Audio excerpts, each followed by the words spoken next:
sincerity. Okay, call the meeting to order. Thank you, Madam Chair.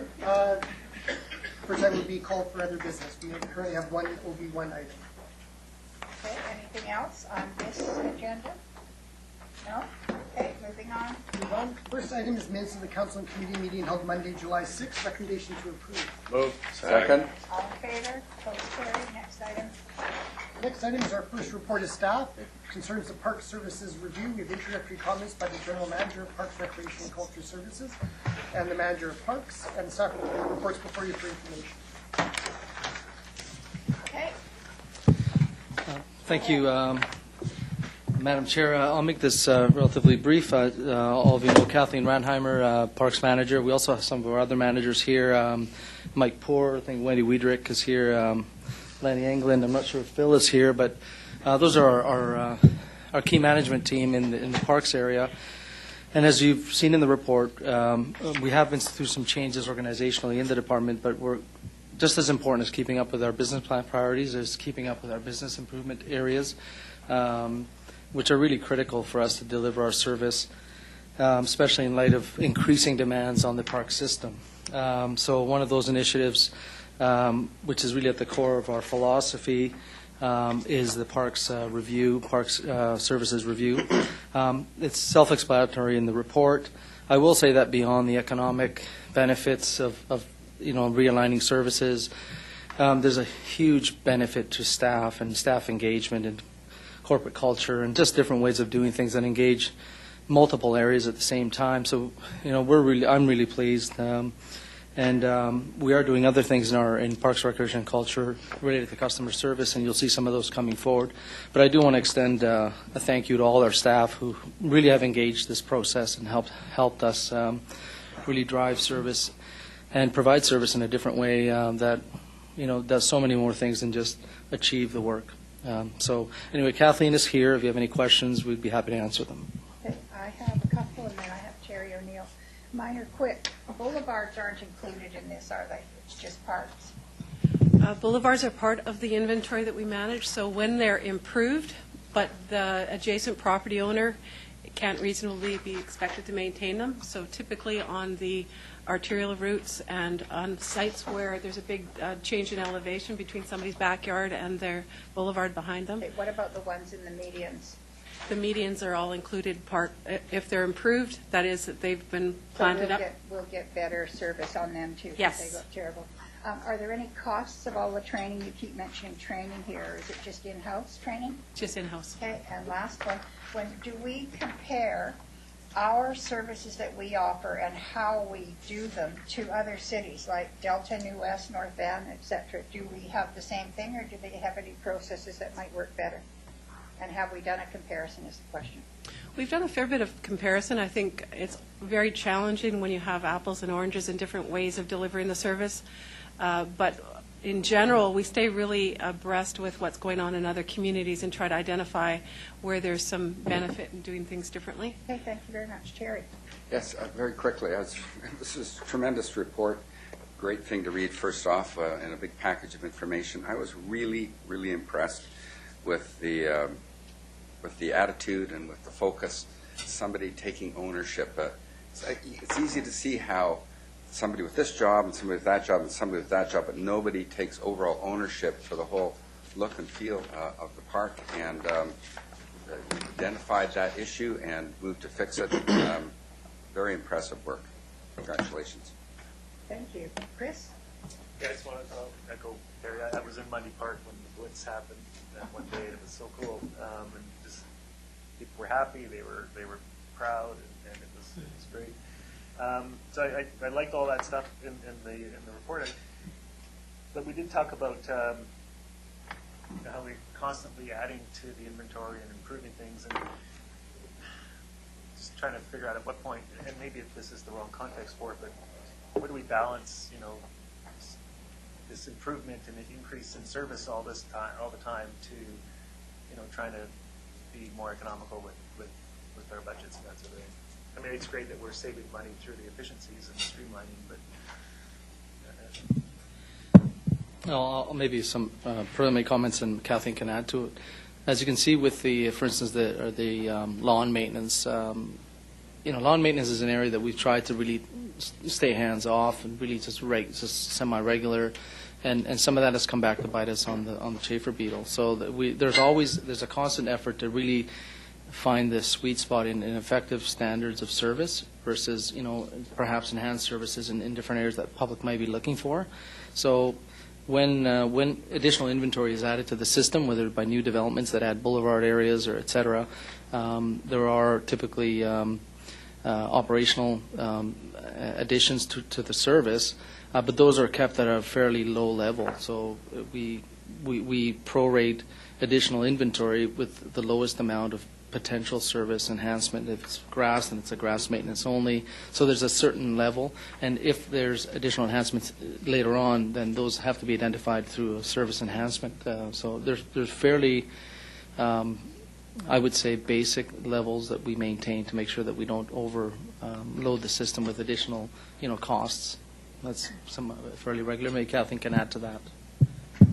Maybe it's helpful to think that in general we're looking at our inventory by category, so that when we put effort and more focus in particular places, it's because they have more traffic, more people looking at them, enjoying them, and that allows us to reduce in the sites that are less used or less in the way. Also the front part of parks versus the back of parks. So that's part of that, trying to wrestle with the dollars we already have, delivering as good service as we can.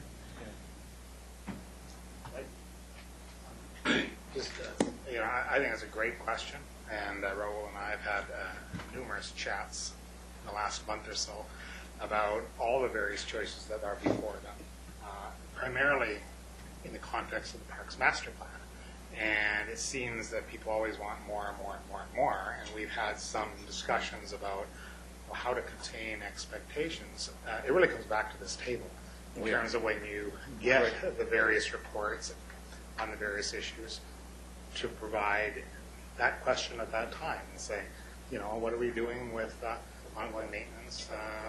How is this totally going to be funded in the context of everything else? So I think they have a good plan. I think this report is great, and I think Raul, Michelle, and the rest of the team also have their minds engaged in terms of those trade-offs. And we will be having some very interesting discussions as we go forward over this next year on a whole variety of studies that are coming forward. Thank you. Anything else? That's great. Richard. I'm going to cite two examples of some boulevard. It may raise the question, not so much boulevards, but medians.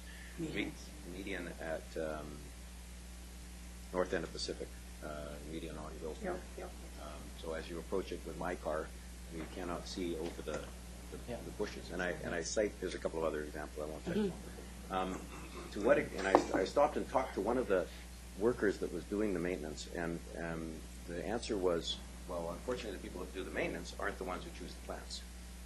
And it may well be that's a historic boulevard. Maybe we do it differently now, but I would hope that the people that maintain the boulevards are also the ones that are choosing the plants, or at least have input enough on the plant choices so that we reduce the amount of cost. And secondly, the amount of risk that we place our workers at as they stand on the median. And my second point on that one was we banned the use of pesticides, although there are many communities that ban the use of pesticides except for medians because of the risks associated with having workers out there for 4 hours instead of 20 minutes, trying to minimize the amount of time that they're standing on a median, given that there are no other risks. The children are not generally playing on the median, so they're not going to be exposed to the... Is there some different choices that can be made related to medians? I'm not going to ask for the answer now. I just want to raise the question as to how we balance that employee safety and efficiency, but more from the top of my mind is employee safety, particularly as it relates to the median along Barnett Highway, which is people are traveling 80 kilometers an hour in a 60 zone or 50 zone, and weaving through traffic, and there's a worker standing there trying to do his job, pulling weeds. That's it. Thank you. Was there a mover and a seconder? So moved. Second. All in favor? Opposed? Carried. Next item, please. The next item, item 3, concerns dog conflict management initiatives. Report of the Acting Director of Legal and Bylaw Services, and it's before you for information. We're off topic. Move recommendation. All Second. in favor? I got a question. Oh, I got a Craig? question. Just on the one, and this is actually for parks, it comes up in here, but it's just mentions here about dog waste and the challenges that we're having. And in the previous discussions, we had talked about possibly moving the bins further into the trailhead.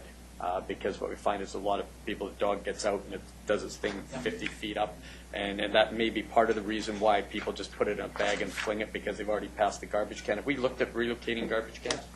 Part of we are coming back with a Parks Waste Management update to include some budget requests. That will include some additional measures related to the location and distribution of dog waste. And also design the foot pedal instead of the hand thing, a couple of the other things that we That'll be found. coming in pre-2016.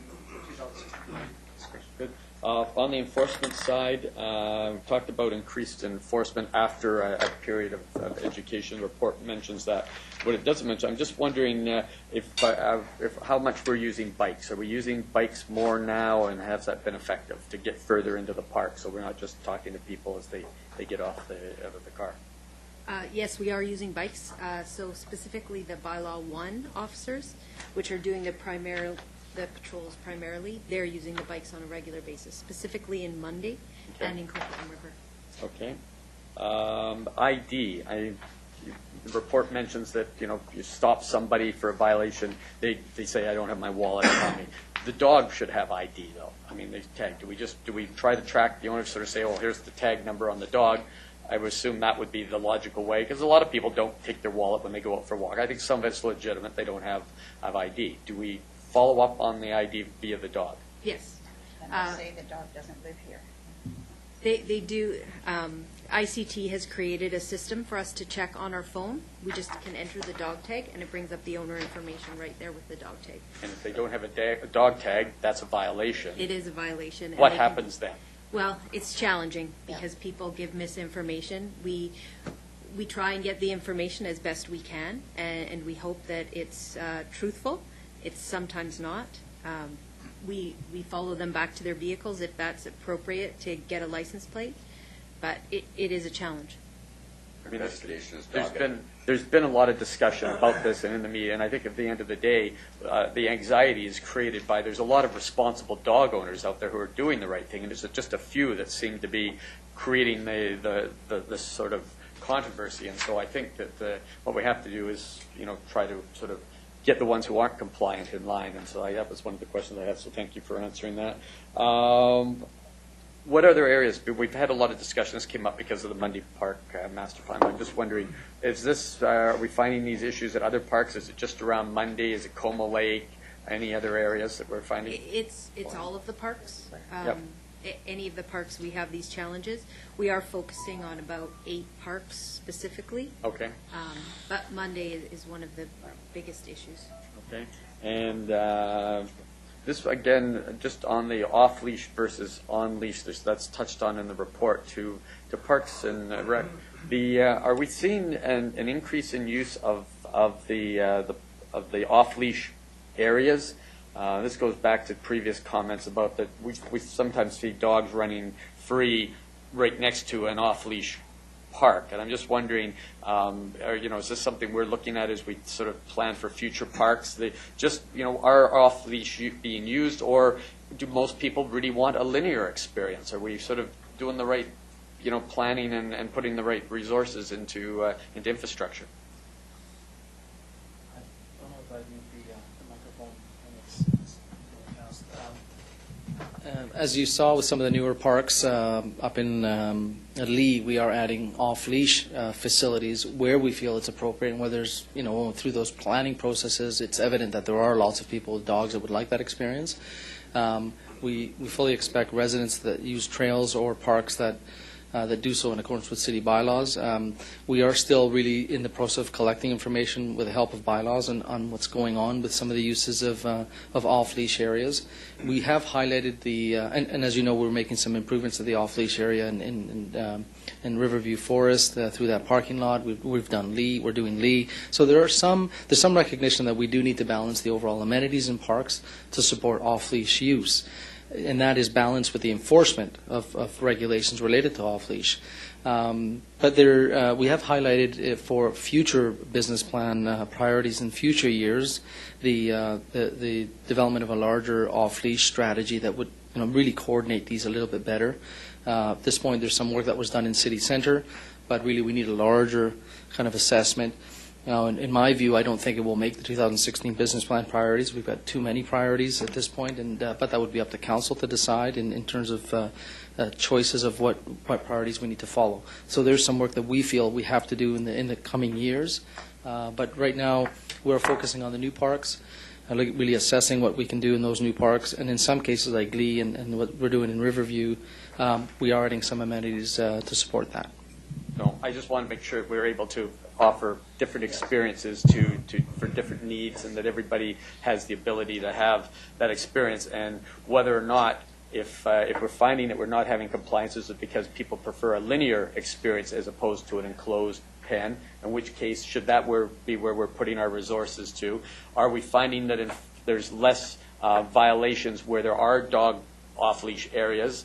And so that's something that you can include in that future report. But I'm just looking to see where the correlation is, and are we meeting the needs, as well as also looking at enforcement.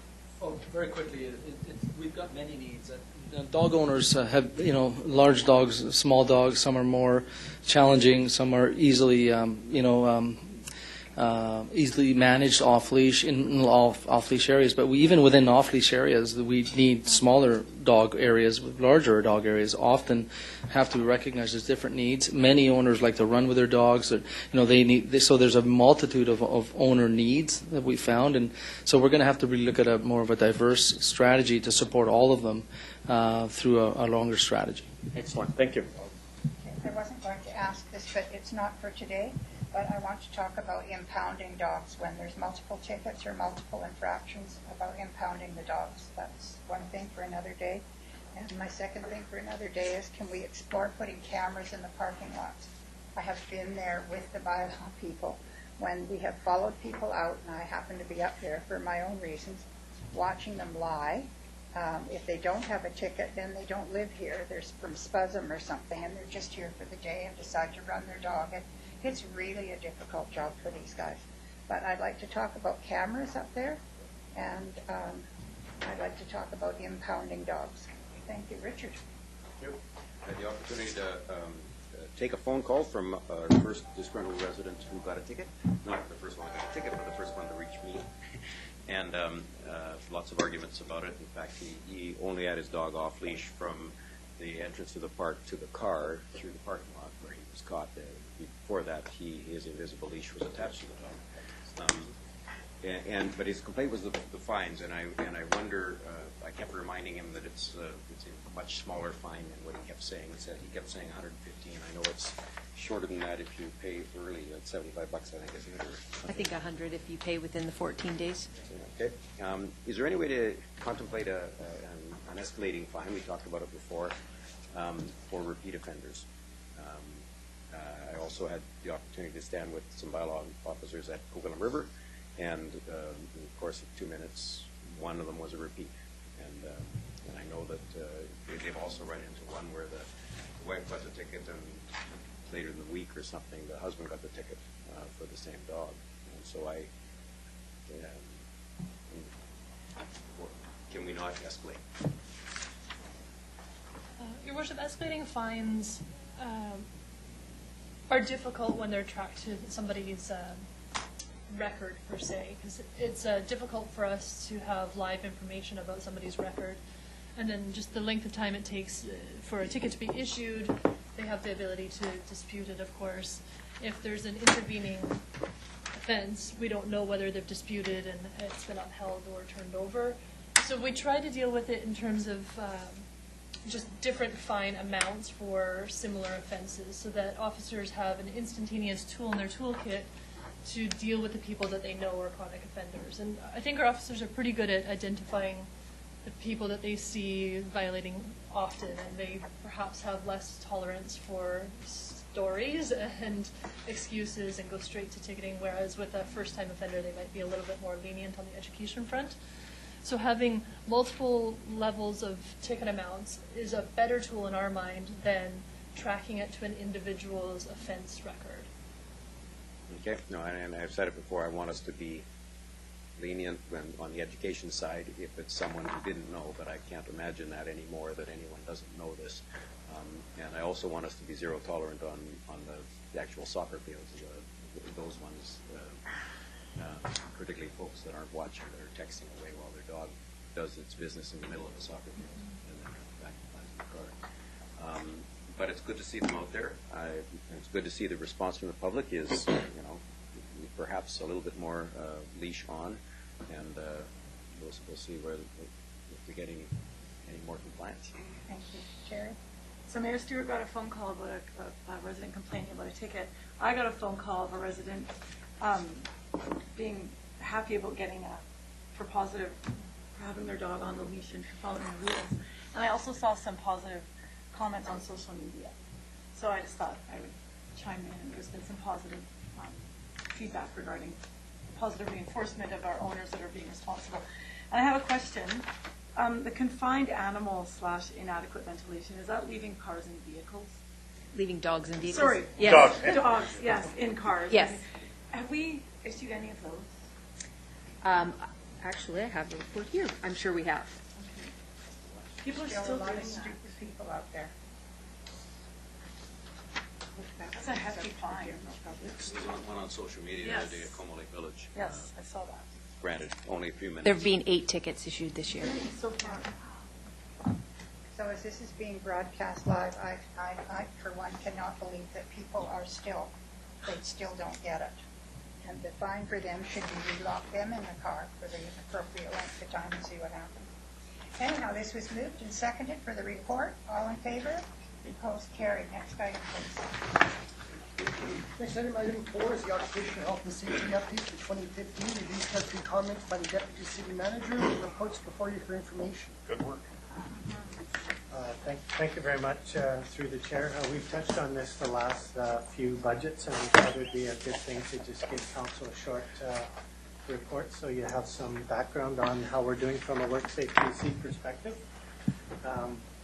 This is a good news story, and I'd like to acknowledge Ron and Chris Brundle. For those of you who don't know, Chris is the manager that heads up our occupational health and safety area. He's a long-term city employee, but he doesn't get in front of council very often. In terms of how we're doing, we're consistently outperforming many of the others in our industry class, which is local government. We're measured against other local governments. And we typically are about 25% better than the average. And that puts us in a merit position where we get a rebate on our WCB premium. So based on 2015 numbers, we're looking at saving about $300,000 annually. Because we've implemented good OH&S systems and best practices, we're also able to qualify for the WorkSafe BC's Certificate of Recognition program as well. And that allows us to get about another $160,000 a year savings on our premium. So those two things have enabled us to save a significant amount of money. And I guess the last thing I would note is in order to have good WorkSafe records like we do, it's a real team effort. It starts with Ron and Chris and having good systems and good management of our occupational health and safety systems, but it also relies on our managers and our employees in our work areas to ensure that they're using safe practices.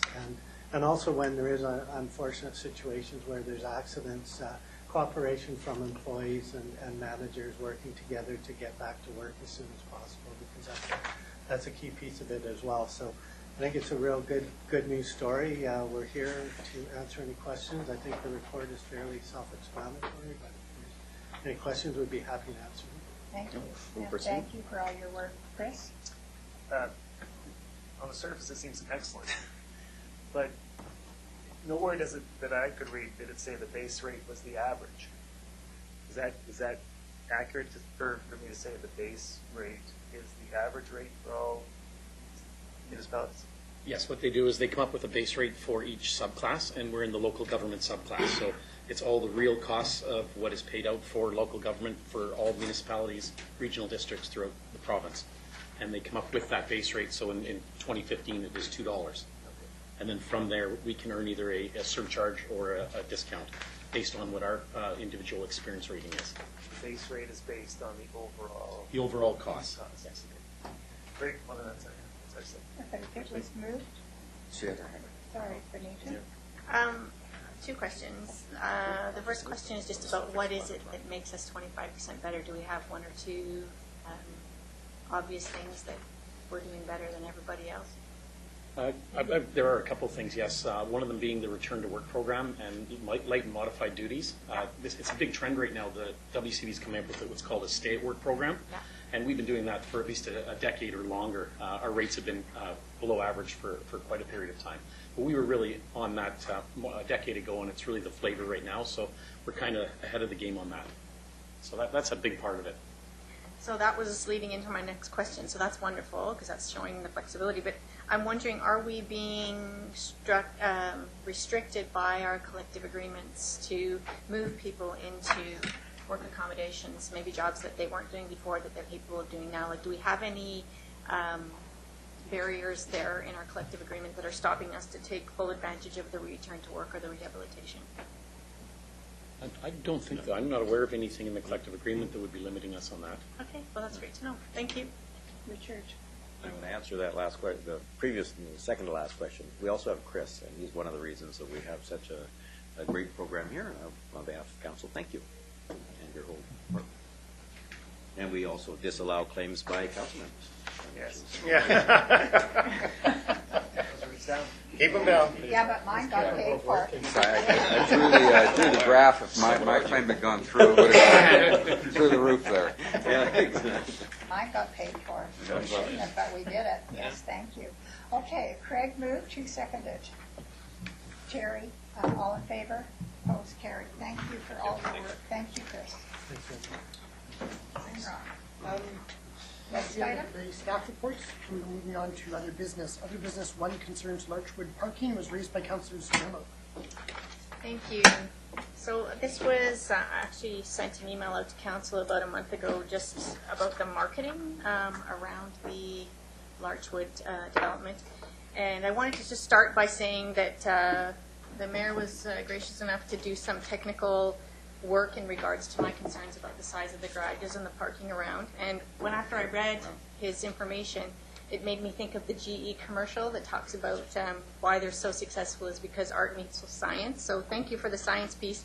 I'm hoping today we can just talk about the arts piece. So that's my comments before we get started. So basically this Larchwood development is just off of Highwood Drive at Dayton, or Highland Drive at Dayton, and it's marketed on the internet right now as 33 suites. And it's talking about, in the marketing, it says, I'm sorry, I'm just going to, it says, basements can be either finished in a deluxe recreation center or a separate legal suite. There's no disclaimer on their marketing right now that there's only certain sites that can have a legal suite, which I think is true. Through the chair, I've got a few questions, but that would be one. Is every single site in this Larchwood development allowed to have a legal suite?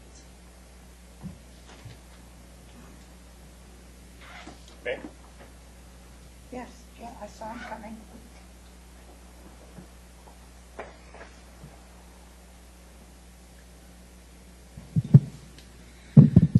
Madam Chair, good afternoon, Mayor and Council.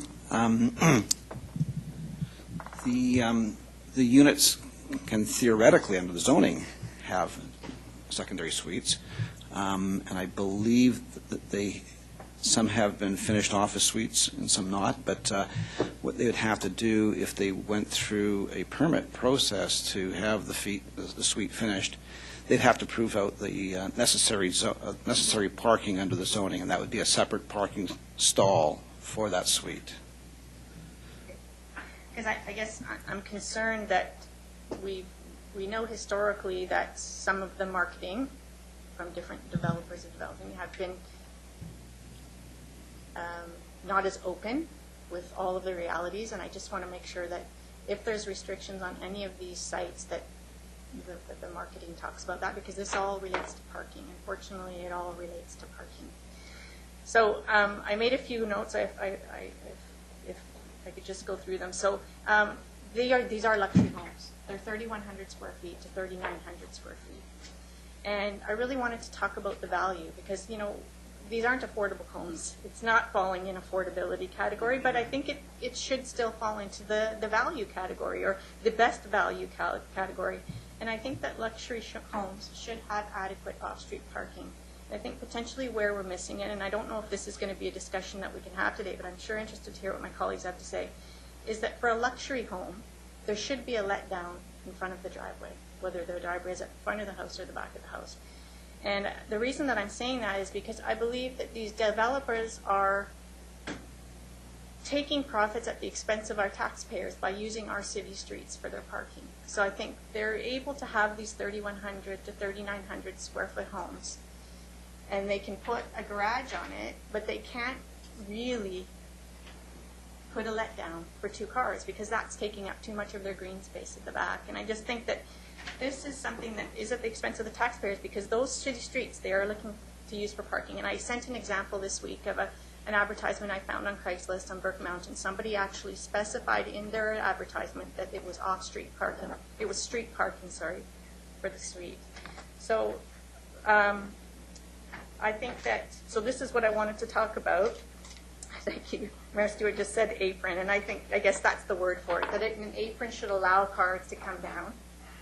And I'd really like to talk about that with this council, especially for these luxury ones where those are luxury homes where the value is in convenience as well as nice granite countertops. And I think that I'd like to look at there being like aprons in front of each garage, whether it's a double or a single or a triple, that there's an apron, and that if there's a legal suite, that it's an unencumbered spot that needs to be supplied, not a tandem.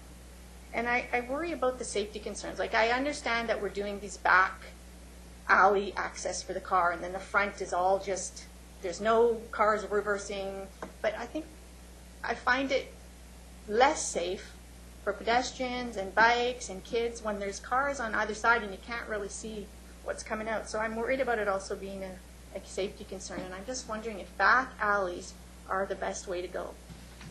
So I don't know how to position this, but. Thanks, Madam Chair. A number of points there. And we'll start with the lanes, because that's been an issue for a while. And just very, very briefly, it goes back a number of years ago when one of the directions of neo-traditional planning was to do away with front-loaded driveways, garages, and rely more on lanes, kind of like the west side of Vancouver. And some of the earlier plans, neighborhood plans, were done on that basis. And that was revisited, though, because there was a number of problems with that, at least which some of the fronting streets are a little narrow. It doesn't always work in steeply sloping areas because you're laying down a grid on a landscape that probably calls for roads or more curvilinear. Some of them, there was some marketing resistance too, and I think I've seen that comment in some of the correspondence about having the garage separate from the dwelling and sometimes the inconvenience of that. So we did revisit this, well, quite a few years ago, and to build some flexibility into the neighborhood plans and the official community plan that would give more choice, I guess, for the developer in setting whether they wanted to go with a grid system with lanes at the back or a more suburban curvilinear type of road layout. In some instances, though, the options are a little bit less. Like if you have, for example, lots that are fronting along a arterial road like Coast Meridian or David, you don't want that broken up with a bunch of driveways, for safety and traffic hazard reasons. So there are some situations where it's necessary to have the lots with the lane access. But also, too, some of the developers go that way because with that they can get to a narrower lot width. The wider lot widths are necessary where you have a two-car garage at the front, but still room for an entrance and a front room. You get down below, I think it's 10-meter width is the criteria. It gets so narrow that you really can't have that two-car garage plus the front room. So therefore, you go to the lane with the garage at the rear. So there's some overall neighborhood design factors that come into play. In terms of the driveways, there's quite a bit of attention actually paid to that during the subdivision design process. Like staff in planning and development work quite closely with Joseph's staff in engineering, looking at the location of the driveway letdowns. It gets quite critical because as the lot sizes get narrower down to the minimums, the driveway letdowns take up so much space, have things like fire hydrants and other features along the street, and it starts to really affect the amount of on-street parking, so we're very mindful of that. So there's a lot of attention paid during the subdivision design to make sure that the driveway letdowns are logical. For the lane system, that's one advantage in going to a lane system is that because it's a lower speed roadway, they have what's called rollover curbs. So you can have a curb that's like this. You can have your driveway apron anywhere along that length, as opposed to a curb that's more vertical like that. So it gives some flexibility in some of these units here where and we've seen some of the recent development applications where there's a two-car garage and a parking bay at the back off the lane. And they can all be accessed because of that curb system. So my concerns are, A, the marketing, to talk to the marketers about how they're marketing, that it's, and then secondly, I don't know through the chair if this is the time to talk about it, but I think we need to talk about, especially in these luxury homes, that we as the taxpayer and the city are not sucking up our land so that they can use more of theirs for the house. If I could, Madam Chair, just on that point, when we do the design review, particularly at the plan checking stage, the building permit staff are quite clear to the applicant that if you're going with a suite with this, you'll need to prove out another parking stall. So think about that when you site and size your driveway to make sure there's enough room left over. If the eventual purchaser of that lot wants to then put a suite in, you haven't closed out their option to have a parking stall there. On the parking as well, I know this has been raised a number of times, and we are on it. Planning and engineering staff, I believe, are meeting tomorrow on that to look into this, and we'll be getting back to council later in the year. So I'll take that away as on the parking side. Okay, you done? Okay, my comments were off-street park. What you have mentioned, that there's 2 parking spots and then a third. That is the bylaw. That is the rules now. It's just that obviously we're not doing something right because we're not jumping all over it. I personally have always thought detached garages, if I were a mom with babies, that's the last thing I'd want would be a detached garage. But I know that we have to offer up there because of the terrain, back and front.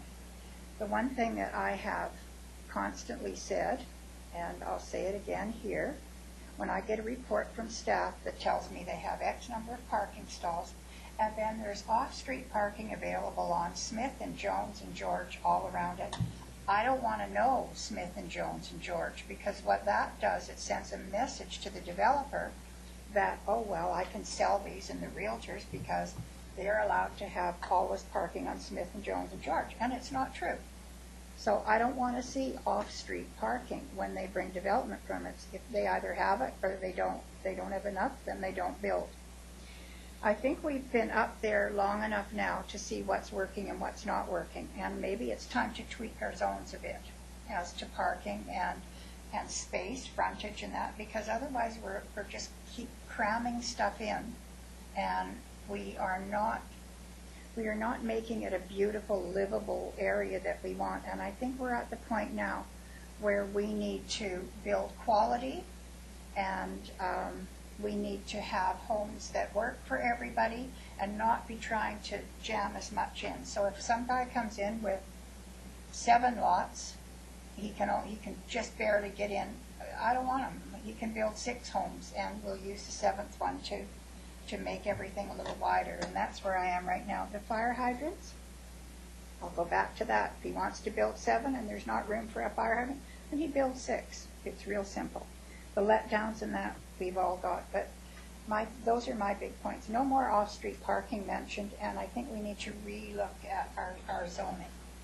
And if they're going to advertise for suites, then they better be popping up with this extra spot on every lot, and that's not going to look good at all. So I have Brent, Richard, and Terry. Well, thank you. I guess to me this is the parking. I look at Larchwood. It meets the bylaw. It meets everything in the zoning bylaw up there. I was one with Jim years ago. We had this neo-traditional where you were penalized if you had an attached garage. You'd lost that floor space. We didn't allow cul-de-sacs. We had problems with front-loaded garages initially because of the letdowns coming down. You have a 2-meter distance back that you have to be from every letdown and parking. So there's almost, on the streets with letdowns, you almost had almost no street parking. We had a lot of problems in the initial first couple phases of the development. The beauty about going into detached garages and laneways, it cleans up the whole front street for parking. Now, I live in an area that has been redeveloped into RS7s mostly, along a street with parking off the garage. The laneways are wide enough. The traffic flows up and down the laneways. It's not a problem. There seems to be enough parking on the street for those types of issues. We can still look at these issues. I wouldn't call it a luxury home. An RS7 is your smallest zone for a single-family lotted home that you can build. That's the most. It goes from RS7, RS8, RS9. Up in your area, Craig, your RS10, 11, which are considered your estate large homes, and that's I find it funny because the estate homes on Burke Mountain are the same size of lots that are in regular an old Coquitlam that are 60, 65-foot lots. Those are the estate grand lots. So I don't know if you can call them an RS7 on a 33-foot lot or a 10-meter lot as a luxury home. That's not. Because housing's that expensive today, that's the price of detached housing in the region as all. What I do think, though, is the problem in this, what I get down to, and what I don't like to see, Jim, is I think what Benita touched on one issue I think is the biggest issue going on here. If somebody builds and says we're putting in a suite, we demand a 3rd spot at the back, the up front, and that seems to work.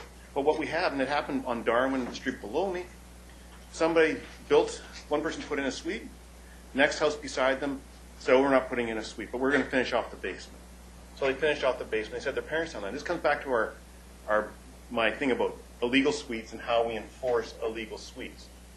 So they finished off the basement.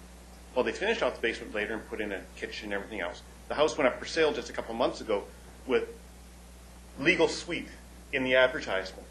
So, but they have there's supposed to be a walkway going across that's not there.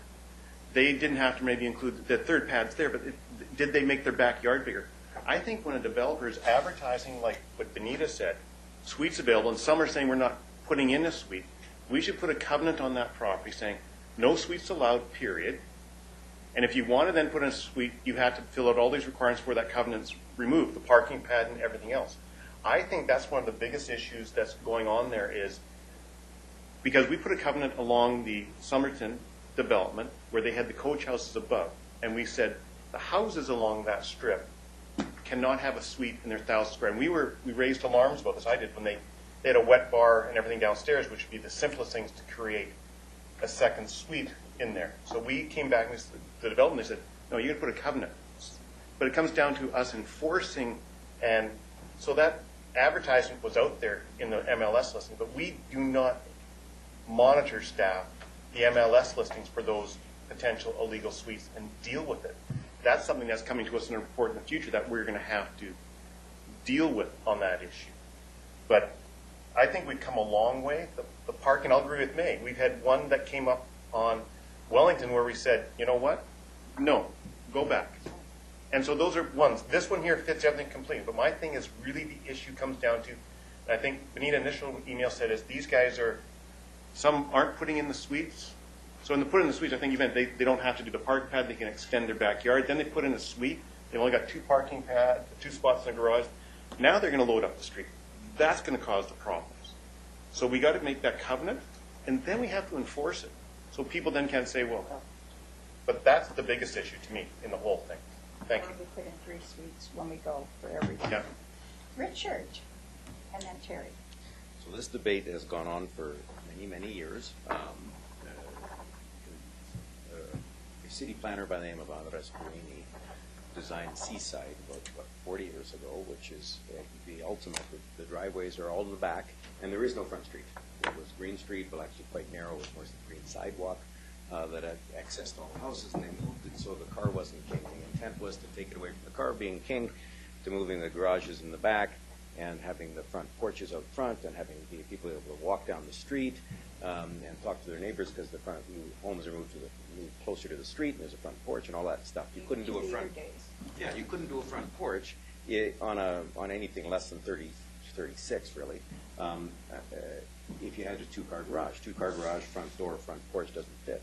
So you ended up with this move toward, and all of Vancouver, almost all of Vancouver is rear loaded. Largely because there's 33-foot lots, and at 33 you don't do it.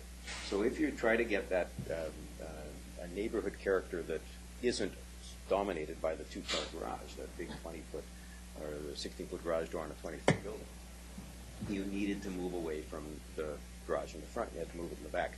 So we have been figuring out which way it goes, and allowing the market to do some choices. We haven't done that in South Coquitlam. In South Coquitlam, actually, we've been requiring, if you've got a lane, your garage is in the back.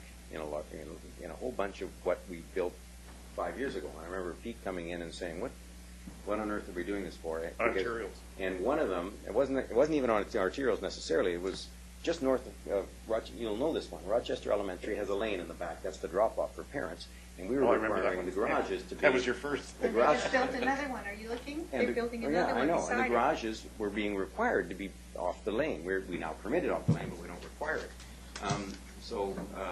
In that particular instance, it might be possible to suggest that it's not great to have the cars using the lane as much as that for the residential side of the street, since the institutional side of the street isn't well designed, and the school board couldn't fix theirs, so we had to try to step in. Largely, though, use of the lane for parking, or use of the lane to access the parking is it's well accepted, and it works really well on down to 33-foot lots for 3 cars. But I think one of the challenges we've got with Bold is that he wants his walkway too.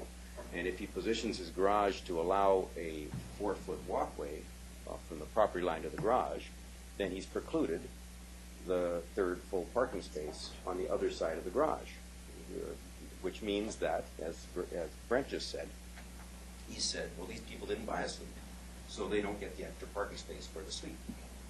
We possibly should, and it's whether we tie it to the marketing or whatever, if you're going forward and marketing a neighborhood as having suite potential, then put the garage a meter from the 0.9 of a meter, so 3 feet from the property line, so that you'll end up with a usable 3rd parking space.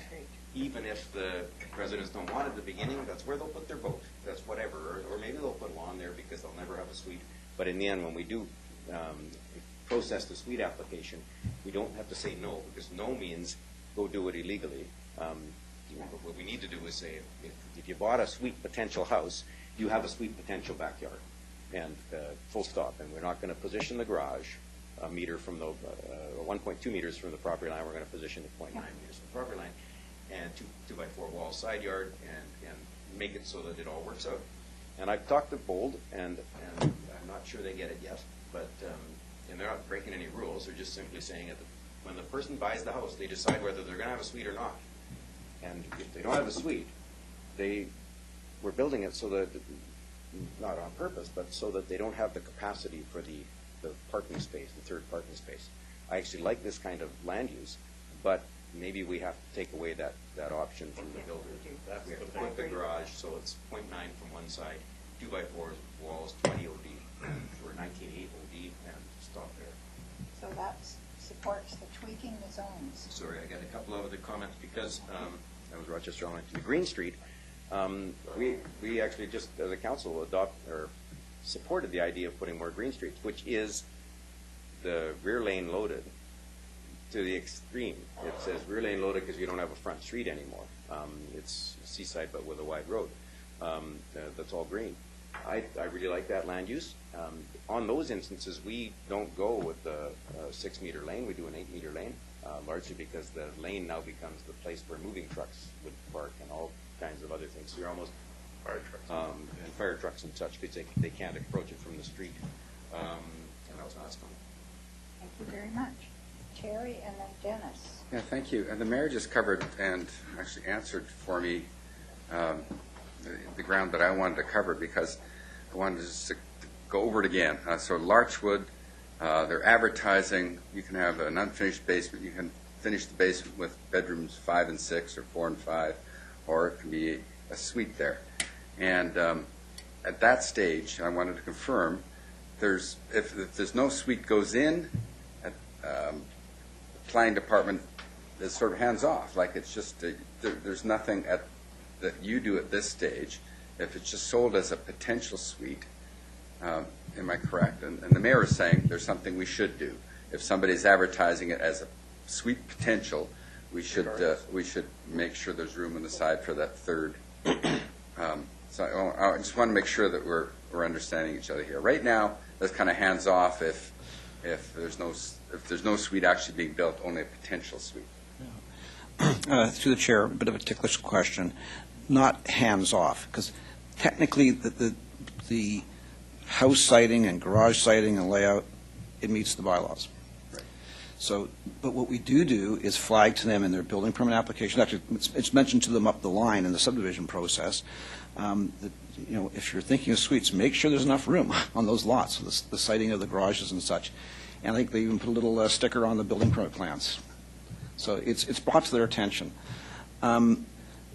Taking it beyond that, and I think actually we've got a couple of applications tonight at council where there were some concerns about parking, the Queenston application, and so we've come back with some further information. And what we're proposing there is fair enough. There's concerns here. We've heard it from residents in the neighborhood and at council.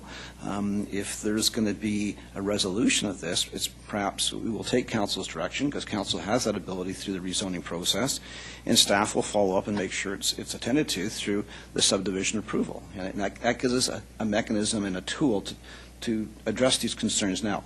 Ultimately, at the end of the day, if we want to be ironclad, we would go back and have to, revise the zoning to dictate that if you have a rear lane and a garage off that, the garage must be sited, no further than a meter from the one property line or something. We'd have to come up with some ruling around that. But in the meantime, if there are concerns at council, and it has been coming up of late, let's have that discussion. We'll go back and talk with the applicant, and we can make sure it's followed through in the subdivision approval process. Now, in the RS7 zone, and maybe this particular development, is there a stipulation about the size of the aprons? Councilor Zarilla was talking about wanting more apron space, I think, for parking, which would be between the lane and the garage.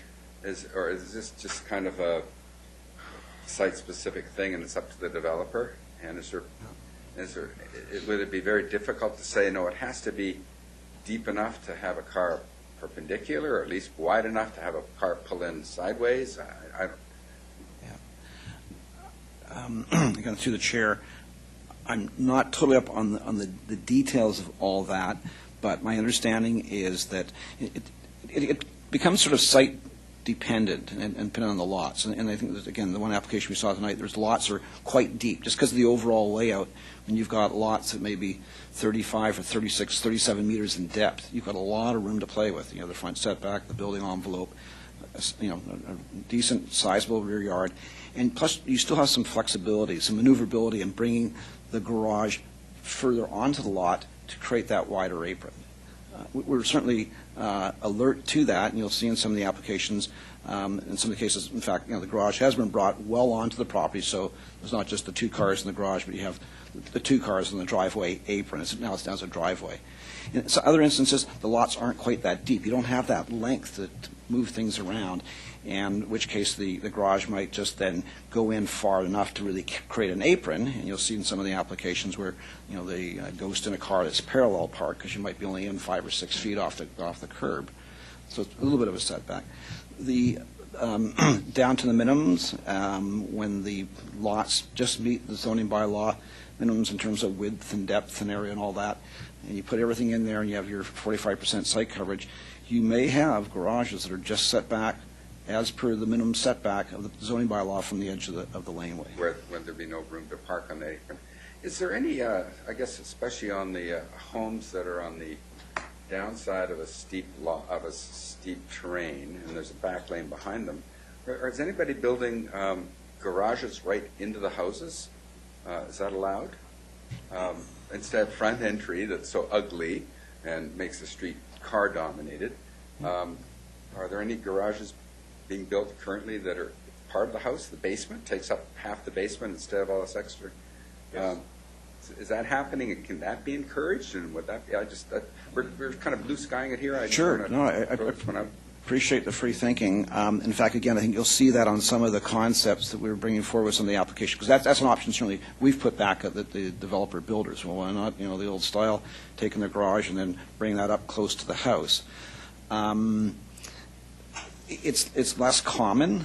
I think it has some impacts on the house layout, for one thing, because you're taking an area where there's no interior, you're taking away some of the exterior walls, so your windows and entrances and that. But also, too, it becomes more problematic on the steep lot that you're talking about. When you have a lot like this, even at a 33-meter or 32-meter depth, by the time you take that garage and take it right up against the house envelope, you come well into that slope. Yeah.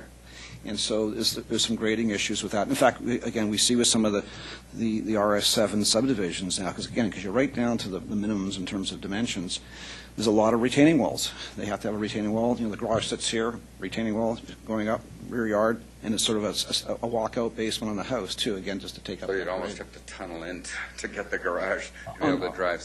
On deeper, flatter lots, it's certainly an option.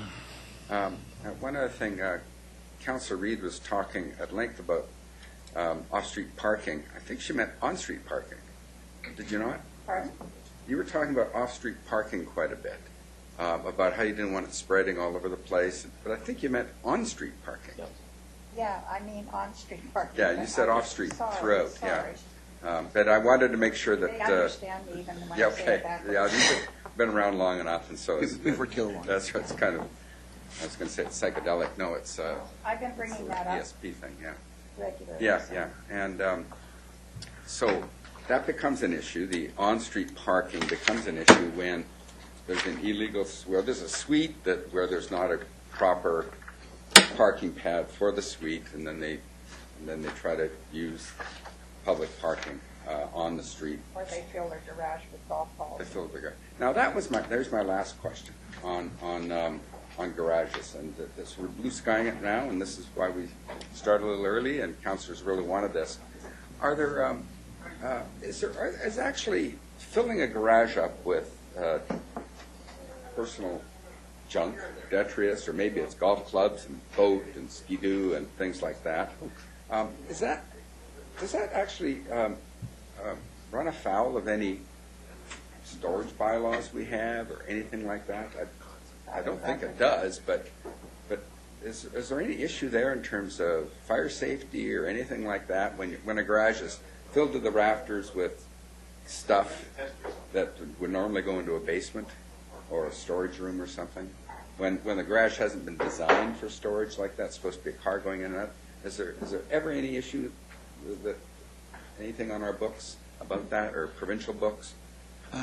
Madam Chair, the short answer is no. The one issue you raised around the fire safety, I think that is, fire inspectors can go out, and if they see potentially dangerous storage of materials in an area, they can ask that be, cleared away and properly stored. But our bylaws kind of stop at the garage door. Okay, that's fine. I just wondering about that. Okay. And that's it. Thanks. Okay, I've seen the fire inspectors go out when a realtor's reported a garage or basement filled with newspapers. You'd be amazed how many people collect them, and they'll go out and do something about that. Dennis, and then we're done. Okay, well, I'll try to go, we're not. I think you clearly heard loud and clear from the various things that have come forward that what's happening right now from a parking perspective isn't working. So I think in terms of reviewing it and looking to see how we count our 3 spots to ensure that we're not counting the apron as a 3rd spot, situations where you're anticipating a tenant parking behind a garage, not probable to happen. So I want to make sure, again, as we do this review, look and make sure we're counting appropriately. This is not a challenge that we're alone in. I saw some interesting stuff on social media recently that other municipalities, again, typically in the new subdivision areas, the new greenfield areas, this is a challenge. So as part of this review, is there anybody that's got some creative ideas that they're implementing that are working? Again, it may be early days, but is there things out there that is working? I don't know. Councillor Asmunsen's comment with regards to a covenant, I really think that has some merit, because when you think about someone buying a piece of real estate, one of the things that they've got, one of the subjects they typically put in place is to review a title search. And so if there's a covenant on the title, that is bringing to the attention of the potential buyer that there is a restriction on this. And they may look, and so if the home has been subsequently modified into a non-conforming suite or an illegal suite, that's the flag to that potential buyer that, hold a second here, if I'm going to be reliant on the rental income to service my mortgage, that rental income could go away because it's an illegal suite. From a banker perspective, the banker may look and say, hold it a second, when they become aware of it, they're going to make sure they're not allowing that income in the debt service calculation. So all of a sudden, that home becomes a little bit tougher to sell if that suite is illegal and non-conforming. So I really think there's merit in looking at that, having it there. And I would certainly be far more willing to see our staff get engaged in that additional step, or ensuring that additional step be done as part of the subdivision development, as opposed to trying to go in and look at the marketing of individual projects. This particular one, when I looked at it, it shows a floor plan, and it says every floor plan can have a suite. And that is accurate. Every lot may not qualify because of restrictions on the lot siting, but the floor plan's available. So I really wouldn't want to see us spending a lot of staff time or additional staff to start to peruse websites and Craigslist and see who's non-conforming. I really think that we can go up front with some research around the covenant and the rules themselves, and that'll help take us in the direction we want to go. Okay, thank you. If I can comment on the covenants as someone who does it, nobody cares. They The might. bankers might care, but the people don't care. They don't care. They just see it, and their next door neighbor's parking on the street, so they'll park on the street. Mortgage, and when the We don't- banker doesn't recognize the income and qualify for the mortgage, that's when they'll care. That's right. Maybe, but Oh, yeah. I think covenants are fine. But we've also, for about 20 years ago, did some covenants around here, and the staff time it took to be running around looking after them, as Raul knows, and Surrey, they tried it too, was a nightmare. Covenants are good, but as far as I'm concerned, anything that's capable of having a suite has 3 parking spots when you start out. And so that's why I say I think direction from all of council here is, I think we need to really look at the zoning bylaws and really tighten them up, and until then, I'm still going to be nasty on parking. So I think that's direction from council, is it, from everybody, and we'll leave it to your, Come back to us. come back with something wonderful. Oh, Chris, I forgot you. No, we've already given him direction. We don't That's need right. Chris. Sorry. He doesn't take it well, though. I agree with that direction. The big key is the unencumbered parking, right? Yeah, no, that's what it's supposed to be now. when we look at the rear lane garages, if we know a house is going to have a suite, is there any way to try to make the garage a little bit taller so there could be attic storage in that garage? You know, like we talk about affordability, and okay, well, if we make these things bigger, they're less affordable. Yeah. But we have all kinds of guidelines that make houses less affordable, but they're pretty, right? And I think at some point we've got to look at what's practical, right? Madam Chair, fair question. In fact, we dabbled with that for a bit with the housing choices. This goes back a couple of years ago, because initially there was concern with some of the housing choices that, is there a basement? Is the basement accessible to the outside? Is there going to be a suite in there? So rather than a quadruplex, we're going to end up with hexaplex, what do you call it? And so there was concern about, well, maybe not basements, is it crawl space? But at the end of the day, where's the room for storage? So with some of the housing choice application, we actually asked them to plan in their garage and carport design to have that storage space above. So there was a little take-up of some of the developers. They didn't seem too keen on it, but that's one thing I got on the list here we can take away and have a look at. Well, but, you know, I can understand the developers not caring, because it's not the developers that have to live in the community or the house. But if I've got a basement suite and I have got a lot of stuff I need to store, then I'm just going to store it in my garage and I'm going to park on my apron, and I don't care about the person in the suite, right? So it's our in the end, it's our problem. It becomes our problem, right? And you know, we went and looked at the housing choices project on Miller, and there was, I think in that one, they had an attic access to the garage. Well, okay, that's great, but it's, you know, it's a 2-foot by 16-inch access. And but I think, you know, if especially on a lot that's sloped, right, if you could build the garage back into the lot of it, well, you have all kinds of opportunity to have storage above the garage. Does the ceiling of a garage have to be a minimum 8 feet? Or can it be less? There is a height, maximum height for an accessory building. But the ceiling of a garage, could it be 7 feet? It could be lower to the practical limits of an opening garage. Yeah. You know, the lower, I have no idea if it would work, but if you lower the ceiling a foot and then you add a couple more feet, and all of a sudden you've got a lot more storage. It's just a thought, especially for the rear lane garages where you know there's a suite, right? Maybe at some point we figure out a way that, okay, there's got to be more storage. I think that's the key. That's the key there. Maybe the garage has to be a bit deeper so that you actually have, you know, room for 4 feet of junk and a 20-foot car. Right? I don't know. You can't increase the height of the garage. Okay. Anita? Just a quick question. Councillor Marsden spoke against talking to the builder about the marketing. Are we going to talk to the builder about the marketing, or is everyone comfortable that this marketing is? That wasn't what I said. Okay, Richard? I spoke to the builder about the marketing, but not from the same point of view as you necessarily, I think, because it is accurate to say that each unit is capable of having a suite. Yes.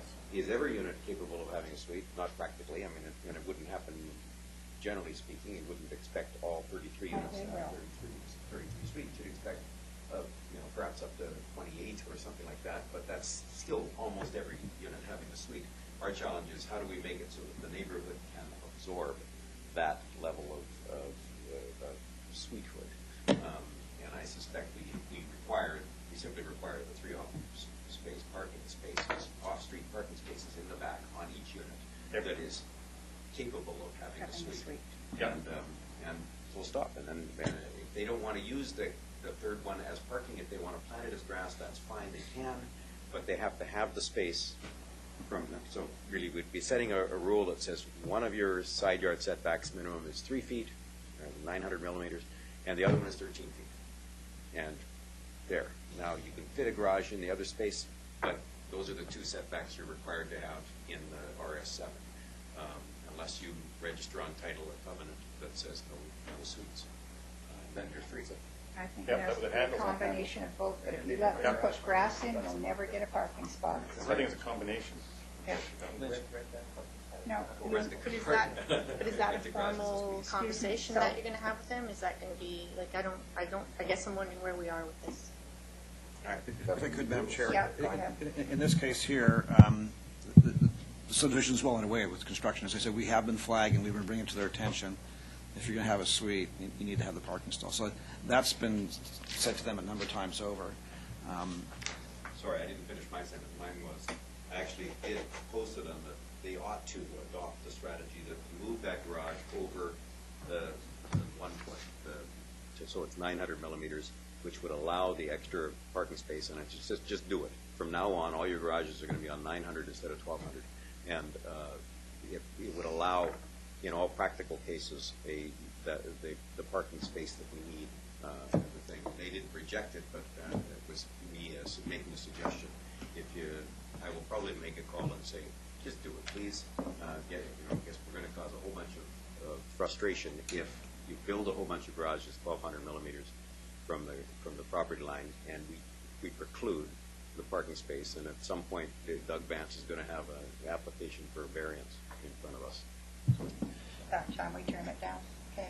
And Madam Chair, certainly we're making note of this, and it's a dynamic process. As issues arise, concerns are noted, there's responses to that. And so we'll make sure as we deal with other applications coming forward that we'll try to address this the best we can. We'll also do the parking review, which is maybe broadening a little bit here, some other considerations, and fair enough. So today's discussion actually is quite valuable for us. We've got some good feedback here that we can take back and look at. And where these issues crop up, we will deal with the applicants. So if it doesn't get the council for a solution. That's direction, but I think that what you need is to get something on the books now as quickly as possible. Yep. Yep. Let's not repeat the mistakes we've made here in Partington as it goes forward. So I look forward to next week you having it solved. There's a couple of other solutions that some communities do, and one of them is to move to zero lot and park the garage on the property line with essentially covenants that prohibit the construction of a building on the other property and a maintenance easement, so that you cover the ability to paint the garage. Yeah. But you free up a whole bunch of extra space. Some of them are Z laws, no one does those anymore, but you end up moving the property line effectively so that you allowed for the efficient use of the backyard, so that you can get 3 parking spaces. And I'm not suggesting that that's where we go, but I think there's lots of opportunities to tweak our parking on RS7, particularly on RS7, but also on RS8 front loading. Yep. And in fact, it's the RS7 front loading that as I said in email, I'm more concerned with, because we can't put the 3rd parking space in, even by design.